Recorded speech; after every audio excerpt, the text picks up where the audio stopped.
Olá, observadores, bem-vindos a mais um episódio do Observa Aí, o podcast semanal do Observatório Nacional de Segurança Viária. Eu sou Rodrigo Ribeiro, Head de Marketing e Redes aqui do Observatório. Eu sou Paulo Guimarães, CEO do Observatório.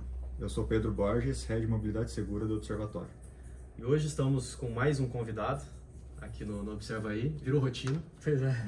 João Costa, que é fundador da Zarv, parceira do Observatório no MobLab, Laboratório de Ciência de Dados aqui do Observatório. Fala aí, João, tudo bem? Boa. Galera, primeiro prazer pelo convite aqui. Feliz de estar aqui. Eu acho que o Observatório tem uma missão bem importante assim, para mim, né? Tanto é que a gente realmente fez questão, né, de fazer essa parceria com vocês. Acredito que a gente vai ser um podcast bem legal aqui para o pessoal. João, só porque você está aqui hoje, a gente tem até uma chique, mesa de som chique, aqui chique. hoje. É um Bem negócio sensacional, É está cada isso. dia evoluindo mais. É isso. A mesa voltou. Bom, e hoje um dos assuntos, a gente vai falar um pouco por conta da presença aqui do João, um pouco do comportamento dos motoristas, é isso, Paulo? Isso. A ideia é aproveitar a vinda do João aqui. O João é nosso, vamos dizer assim, o nosso nerd mora aqui da nossa cooperação técnica, que nos ajuda aí, principalmente na estruturação do Data Lake, do MobLab. A gente já falou bastante sobre isso em outros episódios. Mas a gente queria puxar um assunto, eu vou até aproveitar e já... Antes disso, né, mudar um pouquinho aqui a nossa lógica, para falar um pouco da agenda da semana passada, e aí eu consigo fazer a ancoragem aí para o nosso assunto principal de hoje. Né? Paulo está mudando a pauta, Pedro. Me mostra a pauta. Não, agora não, você vai fazer. Não, antes tinha, já só que nos primeiros episódios tinha pauta, a gente seguia mesmo? direitinho, tinha um que lia e tal, agora virou... Agora chega idade, tá louco. Tá Pior- se achando. Pior que tem pauta. Você só não contou para ninguém, né? É isso. Mas semana passada eu passei praticamente a semana inteira em Curitiba, né? E Curitiba é uma cidade que tem muita proximidade com o Observatório, porque 2 dos 3 membros do Conselho Deliberativo do Observatório vivem lá em Curitiba. Um deles, o professor Tiago Bastos, que é o nosso ponto focal na cooperação que a gente tem com a Federal do Paraná. E aí lá foi super intenso, porque a gente teve a reunião da Câmara Temática, que eu faço parte, no Observatório, junto com o professor Tiago, né? A gente representa o Observatório na Câmara Temática de Monitoramento do PENATRANS, que é o Plano Nacional de Redução de Mortes e Lesões no Trânsito. E a gente faz o monitoramento dos pilares e tal. Uma das coisas que a gente trouxe de tarefa da CTPenat é ajudar na organização do seminário, né, o segundo Seminário Internacional de Segurança Viária, que vai acontecer aqui no Brasil, lá em Brasília, dos dias 25 a 27 de outubro. Então a gente tem uma missão aí de preparar, ajudar a organizar os conteúdos do seminário. Essa foi uma parte da Já anota agenda. essa data aí, galera. Já anota a data aí, save the date. Ainda Save não... the date, E assim, é um pouco difícil as relações com o governo, porque o governo federal é uma máquina muito grande, né? Um mastodonte, né? É isso. E já está definida essa data, já faz acho que já 3 semanas que a gente definiu a data, mas ainda a SCOM, que é a Assessoria de Comunicação, não autorizou a soltar o cardzinho do save the date. Mas a gente está dando spoiler aqui. É isso, já tá A gente adiantando. solta antes. E a gente fez eu tive uma agenda lá de visitas a algumas empresas e tal, empresas super interessantes. Uma, você conhece, João? A Pumatronics. Conheço. Eu fui lá na sede, lá em Pinhais, né? Sim. Hoje a Pumatronics acho que tem mais de 90% do mercado de câmeras de monitoramento aqui no Brasil. Uma baita de uma empresa. São parceiros da ZAF também. São parceiros da Isso. Zarv, né? Por isso que eu lembrei. E interessante porque o Silvio Calisto, que é o fundador da Pumatronics, era da Percons. E a Percons é uma empresa de fiscalização e monitoramento eletrônico que fica lá em Curitiba também e que ele era funcionário da Percons, então saiu para fundar a Pumatronics. Inclusive, abraço pro Silvio e pro Ale aí, que o pessoal é muito gente boa lá. Legal, super gente boa, uma empresa top Não, demais, a fábrica deles lá, super legal. E aí eu tive outras agendas lá também, João. Eu tive lá no Detran do Paraná, então a gente está construindo uma cooperação técnica lá.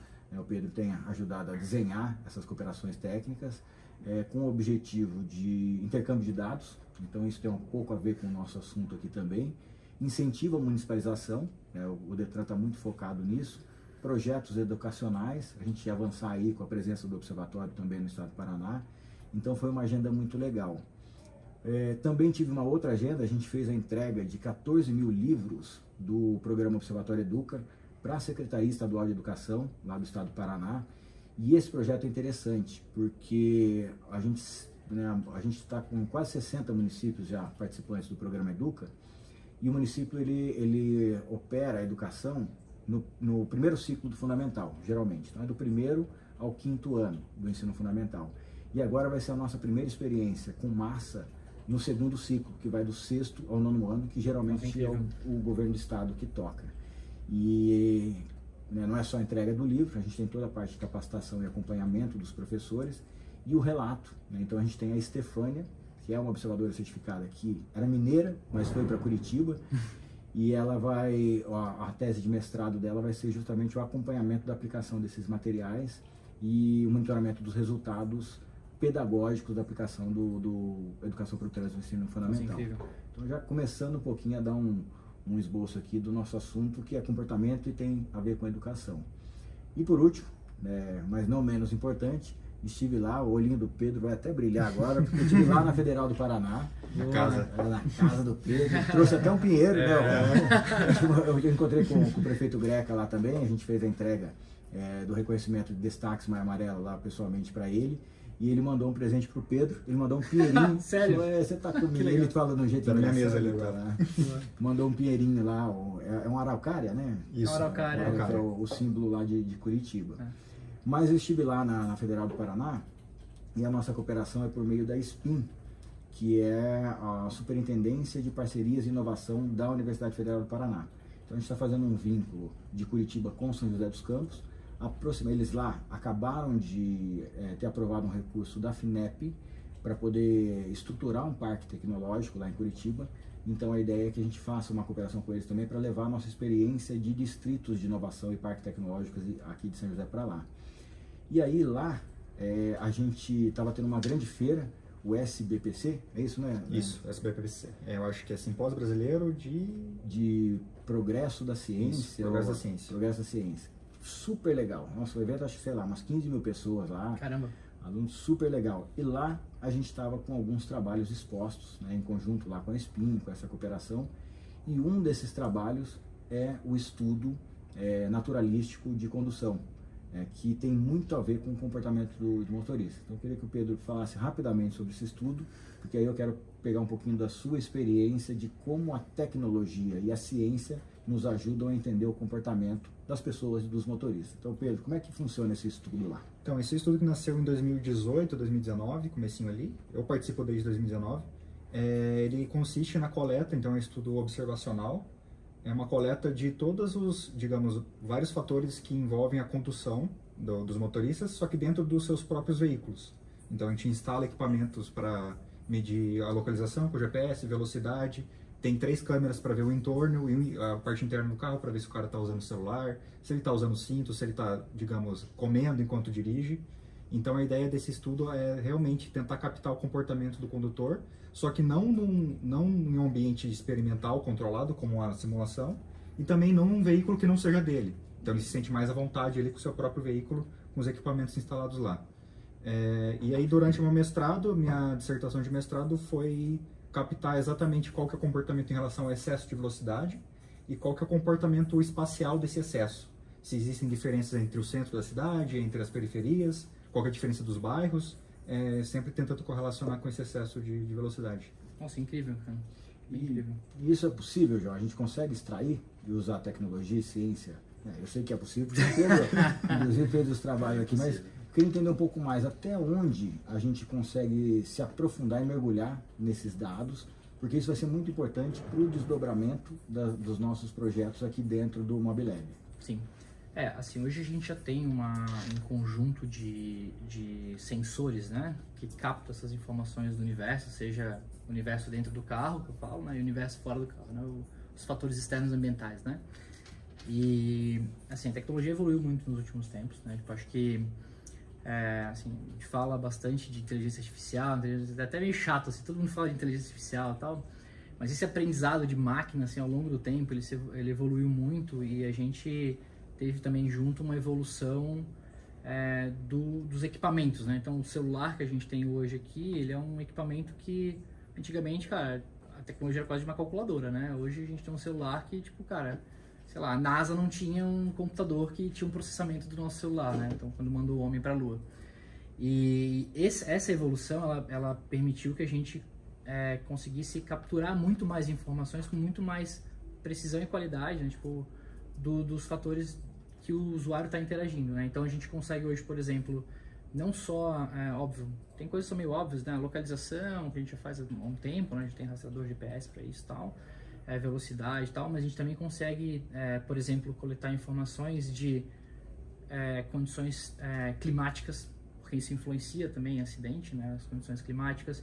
A gente consegue capturar, por exemplo, expressões faciais da pessoa, saber se ela está estressada, se ela está angustiada, se ela está, sabe? A gente consegue ter essas informações comportamentais com base em análise, né, da face.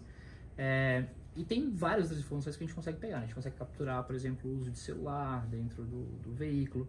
Assim, uma coisa que ao longo do tempo, até da minha experiência, né, tipo, trabalhando nesse mercado de mobilidade, é que o fator de atenção, muito mais do que só a ansiedade, a galera querer correr e tal, a atenção é um dos principais fatores que impulsionam o acidente de trânsito, né? Hoje a gente sabe que tipo, um dos vetores assim, que faz aumentar muito o acidente de trânsito é a desatenção, né? Porque o trânsito é um negócio que, cara, a gente sabe que ele muda o tempo inteiro, ele é, né, muito dinâmico, né? E sempre só de se parar para olhar o celular, olhar o WhatsApp, olhar o Instagram enquanto você está dirigindo, você pode provocar um acidente, pode atropelar uma pessoa, você pode sair da pista, você pode acertar uma outra pessoa que não tem nada a ver com a situação. Então, acho que assim, a questão da captura da atenção do usuário é algo que também a tecnologia ajuda a fazer, né? Hoje já tem tecnologias que monitoram, por exemplo, caminhoneiros, para saber se ele não está, né, tendo esse comportamento de dormir no volante e tal, se ele não tem fatiga, né, do sistema dele, do corpo dele, porque isso é super comum, né? O caminhoneiro dirigir muitas horas e tal. Então, assim, acho que todas essas informações a gente consegue hoje coletar com muita facilidade, inclusive tem até equipamentos quase que prontos, né, para você capturar isso. Então, hoje tem empresas do mercado, inclusive startups, que tem uma câmera lá que ela filma para fora, filma para dentro, você já tem toda essa informação e usa a AI para, né, mapear carro, mapear a pessoa. Então, isso é um negócio que evoluiu bastante, assim. É muito legal. E o desenvolvimento tecnológico necessário para essa captura hoje é meio commodity ou é alguma coisa de NASA ainda, assim, alguma coisa que ainda não está muito acessível para a gente? Não, já melhorou bastante. Assim, acho que assim, se, por exemplo, o Pedro fosse fazer a captura dos dados para o mestrado dele há, sei lá, 10 anos atrás, Seria muito pior, né? você ia gastar um caminhão de dinheiro, porque, né, tipo, não tinha nem capacidade computacional para fazer isso, né? Sim. E isso, assim, a evolução foi muito rápida dos equipamentos. A gente hoje tem um equipamento, assim, de boa qualidade que quase virou um commodity, né? Por exemplo, quando a gente fala de, vou fazer um rastreamento de GPS no meu carro, cara, rastreador GPS hoje é commodity. Tipo, você compra um rastreador de GPS na China, bota lá no teu carro e tá funcionando, entendeu?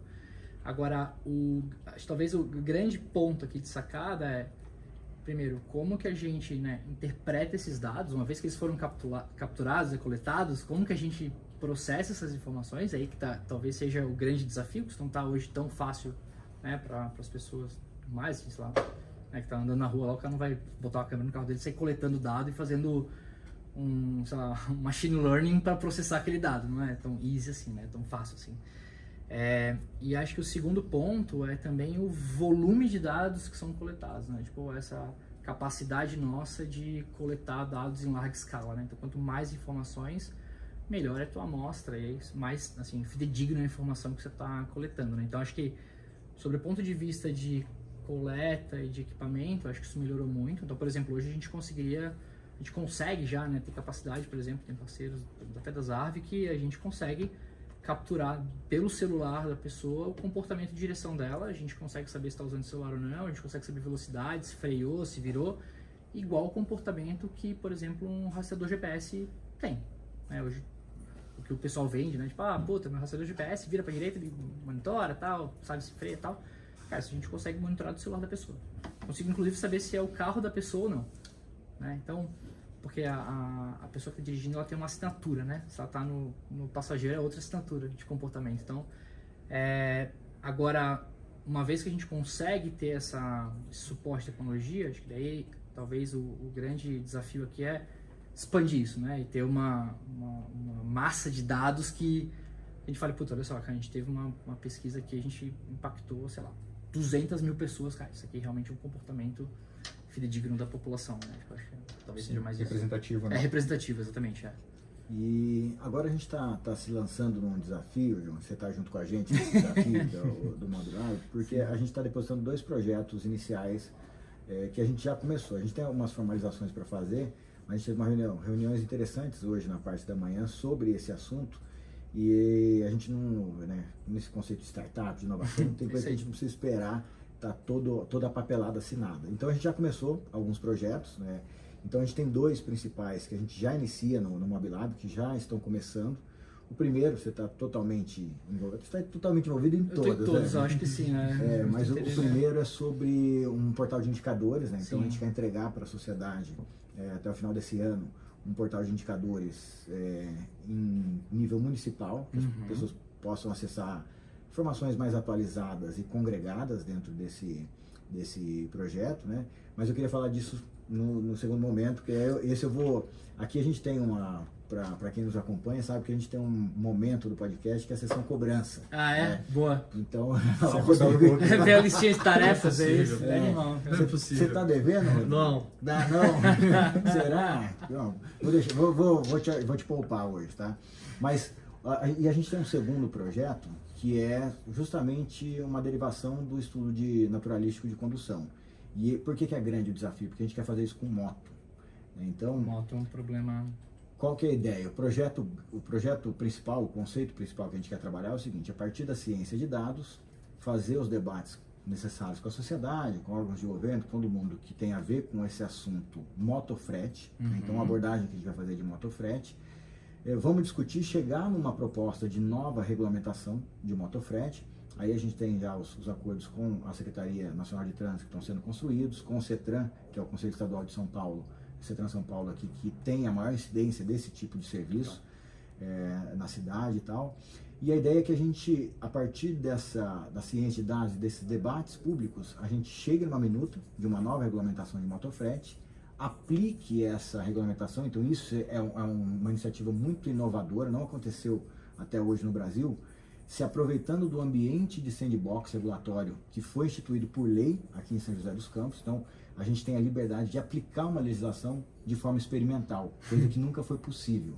E depois colher os resultados, as avaliações necessárias para transformar isso numa política nacional. E parte dessa ciência de dados vem da captura de informações da tarefa de condução de motocicletas. Incrível. Então, a gente deve lançar um desafio para as startups, para a academia, já dentro desse ambiente de inovação, para o desenvolvimento de um hardware que seja capaz de capturar essas informações. Então, em primeiríssima mão, foi o que a gente decidiu hoje de manhã e o que a gente deve fazer aí estruturar nas próximas semanas. Tudo muito incrível, cara. Acho que essa modal, né, falando da moto como uma modal, é uma modal que historicamente ela é uma modal que tem muito acidente, né? O condutor ele está muito exposto. A diferente do carro com toda uma estrutura que protege ele, a moto é a pessoa, o capacete, né? Como dizem aí por aí no mercado. Para-choque é a canela, né? Para-choque é a canela, exatamente. Então, assim, é um negócio que...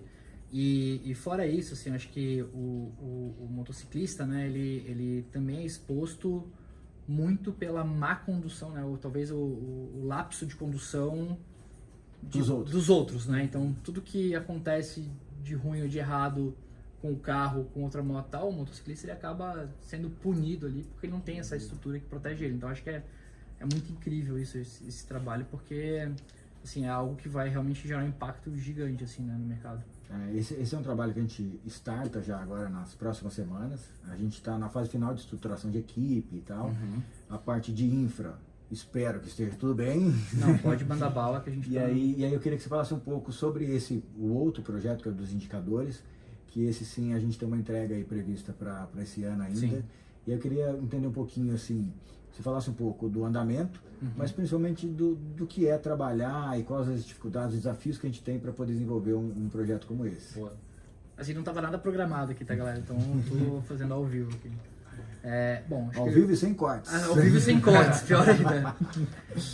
Tá, vamos lá. Acho que falando um pouquinho do projeto das motos, tá? Eu acho que esse é um projeto que eu vejo muito valor, como eu falei, né? Acho que é uma modal que tem que ter uma atenção especial, né? Ao longo do tempo, os carros evoluíram muito o sistema de proteção, né? Com materiais específicos, tal, que protegem mais o motorista. mas as motos basicamente mantiveram a mesma estrutura de, cara, anos, né? Então, assim, óbvio, melhorou alguma coisa de estrutura e tal, tem algumas motos com mais proteção, mas assim, a canela tá exposta, tá? Te interrompendo, desculpa te interromper, já interrompendo, mas só fazer um parênteses aqui, a gente acabou de lançar um trabalho sobre renovação de frota, né? O Pedro conduziu um webinar aí para apresentar esse relatório técnico, e quando a gente olha para a motocicleta, a gente tem para o automóvel um roadmap estabelecido até 2030 de novas tecnologias, e a motocicleta não tem nada. Não tem, exatamente. Moto não tem. E até a Braciclo é uma das mantenedoras do observatório. Eu fiz uma conversa com eles representam todos os fabricantes de duas rodas aqui no Brasil. E realmente não tem. O que a gente tem hoje de tecnologia nas motos atuais já é o top NASA. Já é um negócio meio NASA. Então assim, a moto tem essa... Tem uma carência, né? Por desenvolver tecnologia, Exato. exatamente. Então assim, eu acho que com relação a isso, óbvio, a gente vai dar todo o suporte e acho que até mais, assim, a gente consegue inclusive até expandir, tá, esse projeto, porque assim, a gente já tem tecnologia hoje, até nas ARV, para capturar o comportamento de direção sem precisar de hardware. Olha, isso é interessantíssimo. Que a gente já está testando em outros clientes nossos, eu não posso falar agora, porque senão a minha rede de livro, ela me mata. Para o pessoal saber, é o primeiro convidado que trouxe advogado. E eu fiquei até com medo aqui, falei, caramba. Você tá louco. Já veio com a ordem judicial, já. Se precisar, tira da bolsa, hein? A Melissa, doutora, um abraço, doutora. Um abraço, doutora Melissa aí. Mas diga lá. Mas assim, a gente já está trabalhando com um cliente que ele tem esse desafio, né? Ele tem uma frota de motos e ele quer reduzir a quantidade de acidentes observando o comportamento de direção desses condutores. Então a gente desenvolveu uma tecnologia para eles que a gente consegue basicamente usar informações do celular, né? Acelerômetro, GPS e tal, para a gente conseguir capturar o perfil de direção sem precisar instalar nenhum tipo de equipamento. A gente basicamente só precisa de um acesso no celular da pessoa, instala o aplicativo e coleta o dado. Isso seria ótimo. Quando o professor Thiago escreveu esse projeto de pesquisa, eu escrevi junto com ele, a gente estava fazendo a revisão bibliográfica e um dos principais pontos que a gente queria medir é a aceleração. Sim. As acelerações angulares. Sim. Tanto para frente, para trás, quanto para o lado. Sim. Porque daí com isso você consegue criar como se fosse um heatmap. Total. Da viagem inteira. Sim. E o que a gente percebeu? Que cada tipo de condutor ele tem como se fosse o fingerprint ali dele. É a assinatura dele, exatamente. É a assinatura de comportamento de acordo com a aceleração, deceleração, o jeito que ele faz a curva, que é meio que como eles medem na Fórmula 1 também. Isso. Cada piloto tem seu perfil de curva de aceleração. Inclusive, assim, a gente está hoje trabalhando inclusive para conseguir até separar essa assinatura de um do outro, para em casos até futuro, né? Por exemplo, imagina alguém que entrou no teu carro, que é um ladrão, alguma coisa, e começou a dirigir teu carro. Não vai ter a mesma. Não vai ter a mesma assinatura. A gente consegue, inclusive, expandir essa tecnologia para virar um alarme do futuro. Assim. Você não precisa mais de alarme no carro, não precisa travar nada. Só precisa monitorar o comportamento de direção. Uma vez que mudou, eu mando lá uma mensagem para você e falo, cara, Pedrão, é você que está dirigindo? Não, então bloqueei o carro. Pof. Olha... Você lança uma senha ali. Entendeu? Você lança uma verificação para a pessoa. Então, assim, esse tipo de tecnologia a gente já tem disponível hoje. Óbvio que é mega complexo calcular isso, né? Porque, cara, imagina gerar essa assinatura por pessoa e tal. Mas a parte de monitoramento de comportamento, de direção de moto a gente já tem. Então, a gente conseguiria ajudar vocês nesse processo. Poxa, então vai ser mais rápido do que eu estava imaginando, hein, Pedro? A gente chegar a essas conclusões. Sim.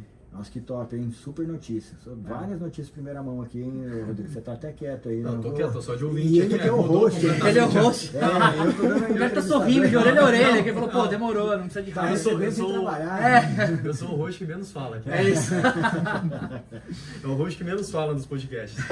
Animal. E, bom, aí falando da segunda parte, né, do nosso projeto Data Lake, assim, acho que o que eu percebo, assim, de desafio hoje pra gente é que, mesmo com com esse trabalho do governo, né, de querer abrir os dados para a sociedade e né, tem a política de abertura de dados, né, o que acontece muito é que esses dados são liberados basicamente, pelo menos que a gente percebe, né, não quero ninguém me processando aqui o observatório. Quem tem advogado é ele. Mas o que a gente percebe é que a as organizações governamentais, né, principalmente, elas liberam a informação só para cumprir a lei.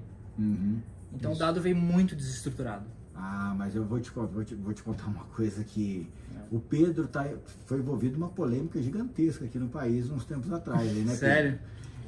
Foi justamente nesse sentido. A gente fez enquanto observatório, Pedro, era estágio ainda, Pedro? É estagiário. Olha só o que um estagiário é capaz de fazer nesse país.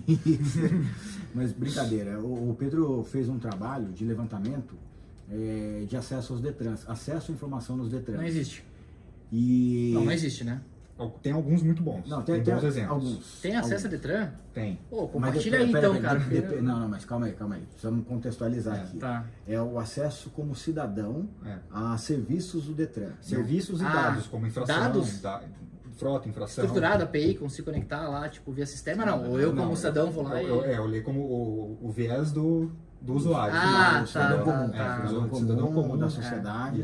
Isso gerou uma polêmica gigantesca, porque o Pedro desenvolveu uma metodologia de fazer o papel do usuário. Eu sou um cidadão e quero informações do DETRAN. Eu moro no estado tal e... Análise de acessibilidade, né? Isso aí. Basicamente. Também, acessibilidade e disponibilidade. E deu nota para os DETRANs. Vixe! Daí deu pau. E A estagiária foi processado. E foi muito polêmico, tanto que a gente vai reeditar esses... Fazer de novo. Vamos atualizar. Tem que fazer. Quem melhorou, e vamos fazer de API também. Dados de sistema. Todo mundo vai ganhar 0. Já tô falando aqui, já, spoiler. Eu já testei. Já tem um capítulo pronto. Já. A ideia é a gente... Tabela e 0. Uma outra operação técnica que a gente está fazendo, né, que a gente vai começar a desenvolver, que justamente tem esse objetivo. E, na verdade, assim, a gente não quer ficar apontando o dedo, tá? Não. É ajudar a desenvolver isso. Exato, né? Porque... exato. É bom para eles também. Exato.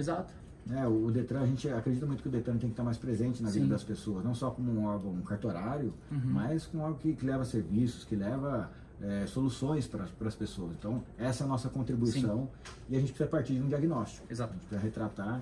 Então a gente vai fazer, é uma das coisas que está na nossa pauta aqui. Não, isso é incrível, tá? Porque assim, não só falando da nossa construção da Data Lake, que a gente está, assim, fazendo um trabalho árduo, assim, né, de ir lá, processar o dado, né, tipo, interpretar aquele dado, né, que é uma coisa mais doida ainda, que interpretar o dado é uma loucura, para daí disponibilizar de uma forma que a gente consiga gerar conhecimento, né, porque, cara, uma planilha exportada lá aleatória é só uma planilha exportada aleatória, tipo, não é você não tem informação ali, né? Você não consegue gerar conhecimento com base naquilo.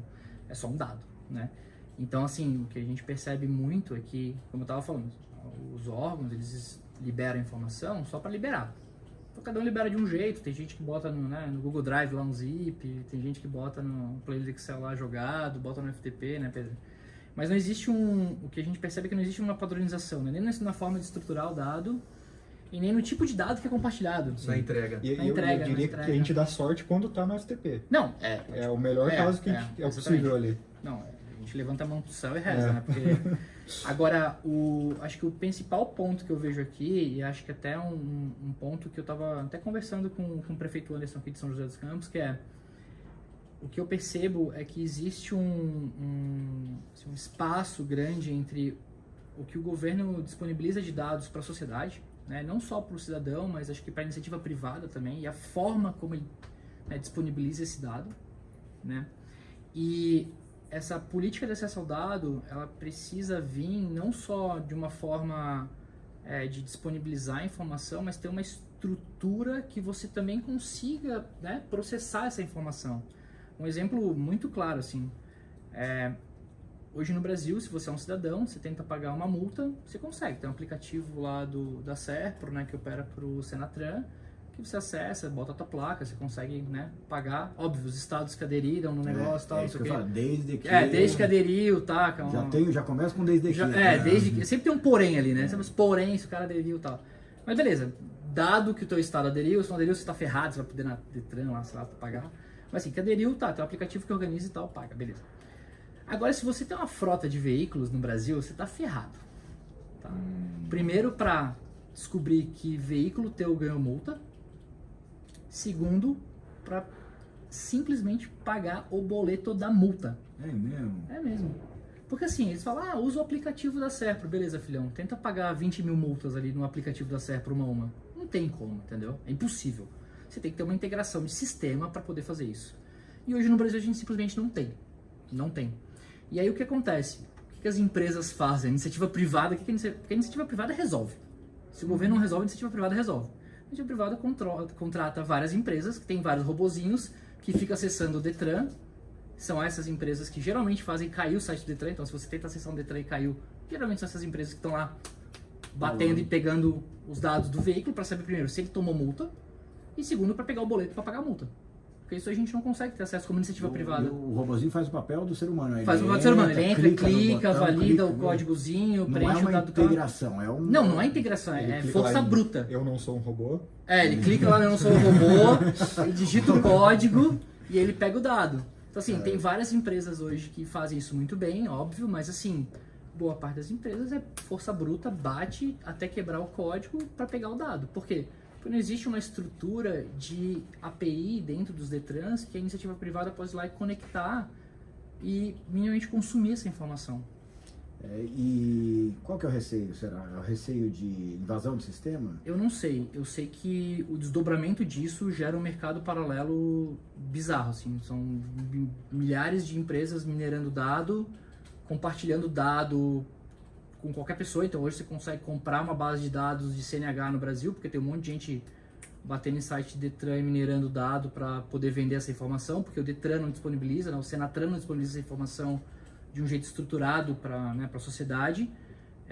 E aí, na minha opinião, acho que você acaba fomentando um mercado que não é o mercado oficial, né, com dado oficial do governo. É um mercado paralelo que às vezes você nem sabe.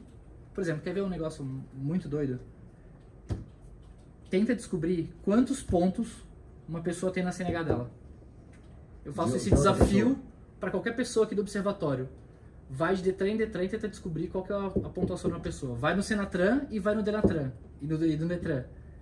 Cada um vai ter uma pontuação diferente. Ninguém sabe. É isso que eu ia te perguntar, porque não é sincronizado. Eu tenho no meu aplicativo. Eu também. Entra no Detran para ver a pontuação. É outra pontuação.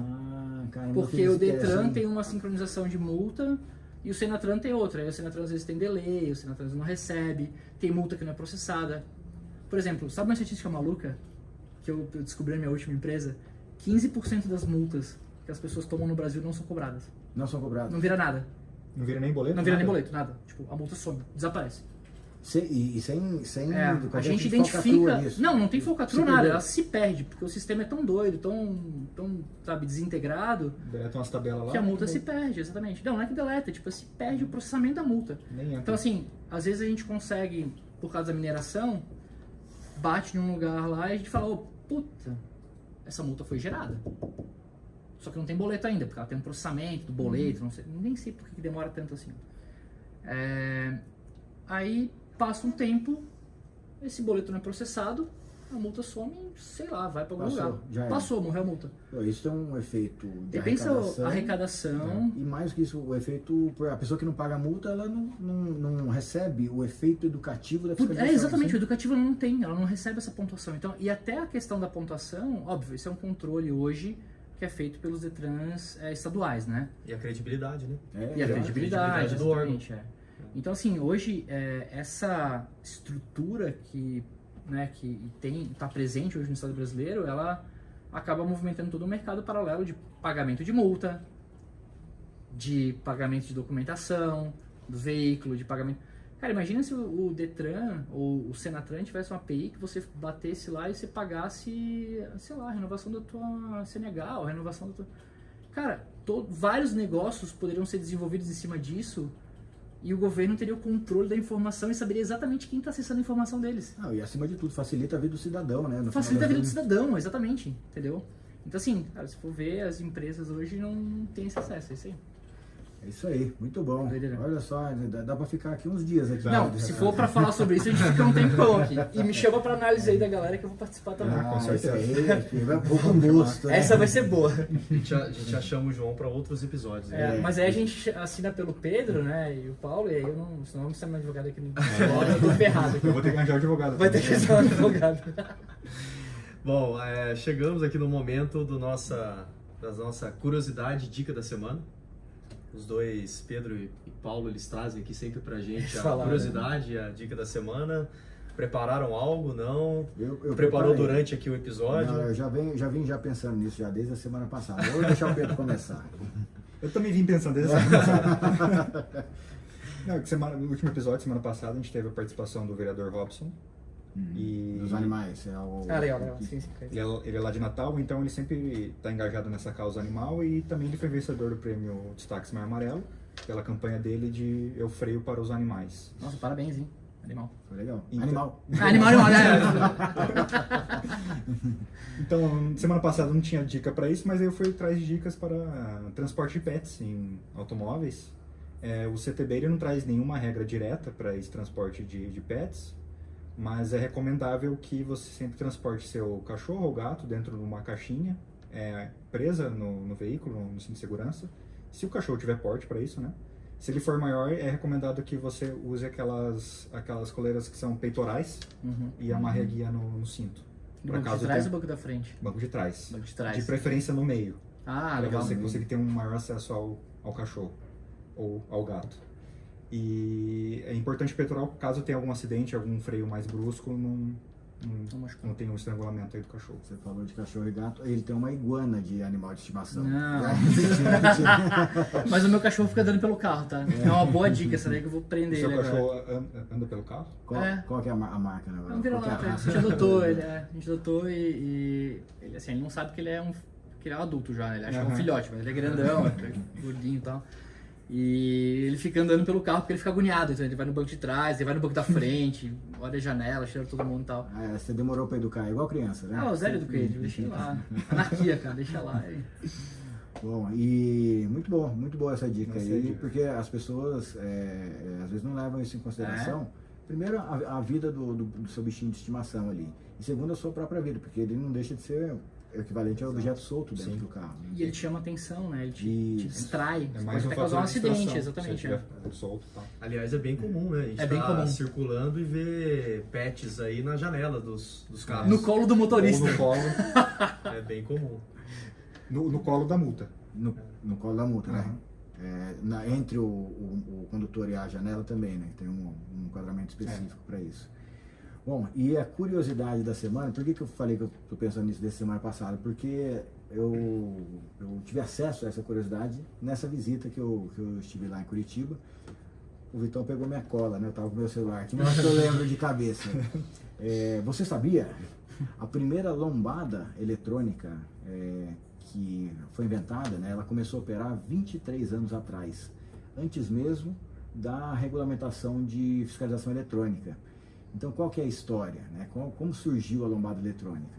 Eu não vou lembrar agora o nome dos irmãos, mas os fundadores da Percons, né, que é essa empresa que eu visitei, eles atuavam já no ramo de tecnologia e tal, e o cara tinha uma Brasília. E ele estava lá com a noiva dele na Brasília, e ele adorava a Brasília. Sabe Mas a Brasília era amarela, não? Pior- Mas assim, não. eu sou daltônico, então eu não vou conseguir Já era. sabe? Mas o que aconteceu? Ele estava andando e aí ele estava lá com a noiva, ele ia sair para dar uma namorada, aquela coisa toda, e passou por um local que tinha uma lombada física, né, um obstáculo aí, tem vários nomes que as pessoas adotam, mas essa lombada não estava sinalizada. E ele voou nessa lombada e quebrou o eixo da Brasília, né, danificou o carro tão amado dele. Ele falou, não é possível, eu preciso pensar, eu trabalho com tecnologia, tem que pensar uma coisa mais inteligente que ficar colocando isso, que por incrível que pareça, 23 anos depois a gente ainda coloca na rua, né? Mas foi assim então que surgiu a lombada eletrônica, ele resolveu criar um dispositivo que alertasse o motorista que naquele local existia uma necessidade de redução. E é muito interessante o dispositivo lombada eletrônica, porque ele é muito democrático. A lombada física, você teoricamente prejudica todo mundo, porque a lombada física, ela demanda, se você pegar pela regulamentação, você tem lombadas que são do tipo 1 e tipo 2, para 30 km por hora e para 40 km por hora, ou 20 e 30 agora, não lembro, está lá na resolução. Então, Mais alta, mais baixa, assim? alguma isso, coisa assim, é uma de 3,70 metros, que é para, acho que não lembro se era 30, agora acho que é para 30 por hora, e uma mais curtinha, que é aquela que você passa e dá um golinho só no carro, que é para 20 km por hora. E você muitas vezes não precisa reduzir a velocidade até 20 km por hora no trecho. né? A segurança viária não exige essa redução. Quando você põe uma lombada, você afeta todo mundo. E a gente fez um trabalho aqui em São José dos Campos há muitos anos atrás, que alguns corredores, tinha muita lombada, né, antes da fiscalização eletrônica, e a gente retirou várias lombadas, porque, olha só, primeiro, você acaba afetando o cidadão que está andando normal. A via é 50 por hora, ele está 50, não precisa frear, ele já está dentro da velocidade. Quando você põe uma lombada física, você obriga o cara a frear, porque senão ele vai danificar o carro. Mas mais do que isso, os órgãos de urgência, né, não podem ter barreiras físicas. Então, assim, eu penso um pouquinho, porque quem já foi para a Europa, você não tem coisa física na via. Não tem. É no máximo pintura. Então você imagina, né, uma pessoa que acabou de sofrer, né, foi vítima de um acidente, um sinistro de trânsito, está com o pescoço lá. O cara dá um pulo na maca lá atrás. Isso prejudica o tempo de atendimento. Isso é sério, meu? E as pessoas às vezes ficam pedindo lombada. Então, isso prejudica demais o atendimento de urgência, né? Imagina você estar com o cara na maca, totalmente imobilizado, com uma lesão séria na coluna, com risco de ficar tetraplégico. E até danifica o veículo, né? Porque imagina esse veículo circulando o tempo inteiro, Sim. passa de lombada, lombada. Cheio de equipamento sensível, Cheio de né? equipamento sensível, Então esse foi uma invenção de 23 anos atrás, e a primeira lombada eletrônica do Brasil ainda está em operação. Eu não vou lembrar o nome porque o Vitão roubou minha cola, mas lá em Curitiba, né, um bairro com X, que eu esqueci o nome. Xaxim? Xaxim. Está lá em Xaxim operando as 3 primeiras lombadas eletrônicas. Uma está lá na Percons, em exposição, a outra está operando lá em Xaxim, e a outra está no Museu da Mobilidade lá da Prefeitura de Curitiba. Cara, que incrível. Então essa foi a Muito curiosidade da semana. Muito bom. Bom, o Pedro fez a viagem aí Caraguatatuba, Ubatuba. Se você não bateu a cabeça em algum momento nesse trecho, passando por uma lombada, você não foi, não é possível. Eu levei um susto, que eu não vi a lombada. Não tinha nenhuma sinalização, nem horizontal nem vertical. Exato, são várias lombadas e quase todas sem sinalização. É isso? Muito bom. Então tá, chegamos ao fim aqui de mais um episódio do Observa Aí. Queria agradecer aqui a presença do João e deixar para as suas considerações finais. Nossa, eu queria agradecer o convite, obrigado. Cara, parabéns pelo trabalho que vocês estão fazendo, acho que é assim, muito relevante no nosso... Espero que você não receba nenhum processo depois desse... Da participação. Qualquer coisa é culpa do Pedro. Obrigado. Imagina, obrigado pelo convite também. Legal, obrigado, João. Obrigado por estar aqui, obrigado por toda a parceria aí, todo o apoio que tá nos dando aí, as orientações, né, com relação à tecnologia, o nosso guru tecnológico. Com certeza. Obrigado aí pela Assessor de participação. assuntos tecnológicos. Exato. É isso. Bom, gostaria de agradecer a todos os mantenedores sociais do Observatório, a todos os observadores certificados, aos mais de 450 observadores certificados, a todas as prefeituras, entidades e municípios, Laço Amarelo, as prefeituras que aderiram ao Educa e a todas as instituições que mantêm cooperação técnica aqui com o Observatório. Valeu, pessoal. Obrigado. Até a próxima. Valeu, até a próxima. Valeu, pessoal. Valeu, galera. Até a próxima.